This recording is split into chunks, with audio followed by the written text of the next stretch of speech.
Halo, perkenalkan, saya atas nama Liska Kalasendong dari Prodi PAK dengan NIM 101020207676. Pada kesempatan kali ini saya akan membahas mengenai landasan kurikulum. Jadi secara umum, landasan kurikulum itu terbagi atas 4.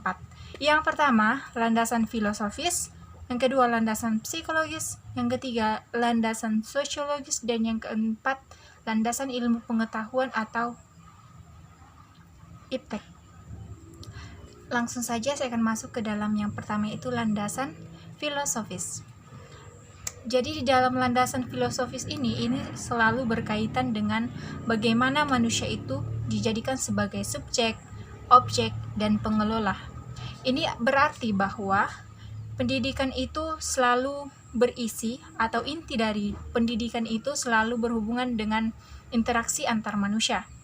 Nah, pendidikan sebagai ilmu terapan tentu saja itu mempunyai atau harus memiliki ilmu penunjang. Nah, dalam hal ini filsafat pendidikan itu sendiri merupakan penerapan atau pemikiran filosofis yang digunakan untuk memecahkan masalah-masalah pendidikan. Seperti yang kita ketahui bahwa kurikulum itu pada dasarnya yaitu sebuah alat yang digunakan untuk mencapai tujuan dari pendidikan itu sendiri. Nah, di dalam pendidikan itu harus ada filsafat atau falsafah dari bangsa itu sendiri. Perlu juga kita ketahui bahwa tujuan dari pendidikan itu sangat dipengaruhi oleh falsafah atau pandangan suatu bangsa itu sendiri. Nah, ini berarti bahwa kurikulum yang dikembangkan tentu saja akan mempengaruhi filsafat dari apa yang dianut oleh bangsa tersebut. Nah, untuk landasan kurikulum yang kedua yaitu landasan psikologis. Baik, jadi di dalam landasan psikologis itu membahas mengenai bagaimana perkembangan seseorang itu dipengaruhi oleh faktor lingkungan dan faktor kematangannya. Nah, lingkungan yang dimaksud ini dari proses pendidikan itu. Kurikulum sebagai alat untuk mencapai tujuan dari suatu pendidikan itu tentu saja berkaitan dengan perubahan yang terjadi dalam proses belajar seseorang. Nah, di dalam proses belajar ini, seseorang itu akan dipengaruhi oleh aliran psikologis belajar. Nah, pada perkembangannya, teori psikologi belajar ini ada beberapa aliran, yaitu disiplin mental, behaviorisme, dan perkembangan lainnya. Untuk mengenai bagaimana pengaruh dari teori aliran-aliran psikologis ini itu dibahas dalam prinsip-prinsip belajar, atau itu secara khusus dibahas dalam prinsip-prinsip belajar.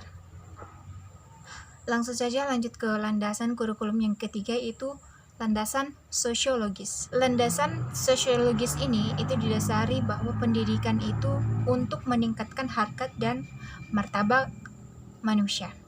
Pendidikan itu merupakan suatu proses sosialisasi.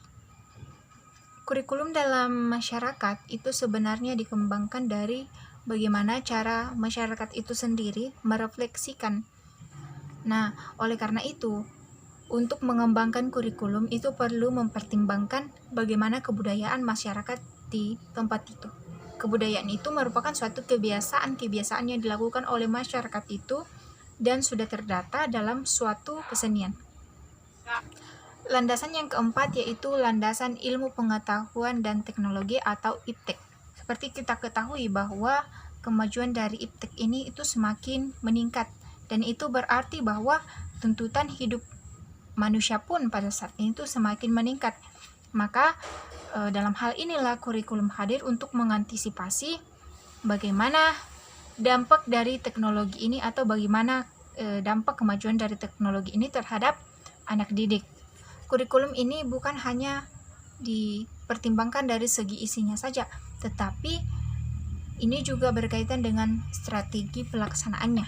Oleh karena itu, guru, pembina, dan tenaga kependidikan lainnya itu harus dituntut untuk bagaimana mereka mengantisipasi perkembangan masyarakat agar dalam mendidik itu mereka memberikan sesuatu yang relevan dan berguna bagi perkembangan peserta didik itu di dalam hidupnya yang saat ini ataupun yang akan mendatang. Nah, demikianlah pembahasan saya mengenai landasan atau keempat landasan kurikulum. Atas perhatiannya diucapkan terima kasih.